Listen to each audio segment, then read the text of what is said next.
এই মহল্লায় তো মাশাআল্লাহ মনে হয় কোনো জায়গায় গান বাজনা হয় না, কি বলেন? কোনো জায়গায় জিনা ব্যভিচার হয় না, অবৈধ প্রেম সম্পর্ক এই এলাকার যুবকরা হয়তো করে না। তাহলে কেন এই ধরনের গজব আমাদের উপর আসে? এই গজব থেকে কি আজকে কেউ কি বাকি আছে? কি বলেন? কোন মুমিন, সে আলেম হোক আর জাহেল হোক, কেউ বাকি আছে আজকে? সবাই টের পেয়েছে। আল্লাহ তাআলা এটা তো সামান্য একটা ভূমিকা স্বরূপ দেখিয়ে দিচ্ছেন। আল্লাহ তাআলা আমাদেরকে সজাগ করতে চান যে এটা তো হালকা একটা ঝাঁকুনি দিলাম।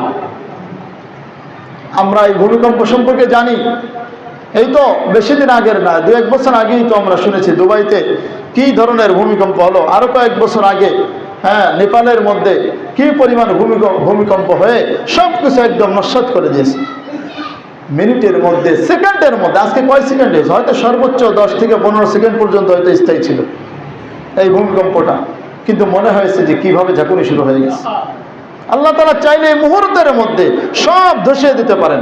তোমার কিসের অহংকার, কিসের গর্ব, কিসের তোমার সম্পদ, মুহূর্তের মধ্যে তোমার সব কিছু মাটিতে মিশিয়ে দিতে যিনি পারেন তিনি কে? আমার ভাইরা, এজন্য সজাগ থাকতে হবে, এখনো সতর্ক হতে হবে। আজ এই ময়দান থেকে আমরা তওবা করে যাই, আজ থেকে কোনো প্রকাশ্য কোনো গুনাহে আমরা লিপ্ত হব না। এই সমাজে কোনো গান বাজনা চলবে না। হাদিসের মধ্যে স্পষ্ট নবীজি সাল্লাল্লাহু আলাইহি ওয়াসাল্লাম বলেন, যেখানে কোনো গায়িকা নর্তকী নিয়ে নাচ গান করা হয় সেই এলাকায় ভূমিকম্প হবে।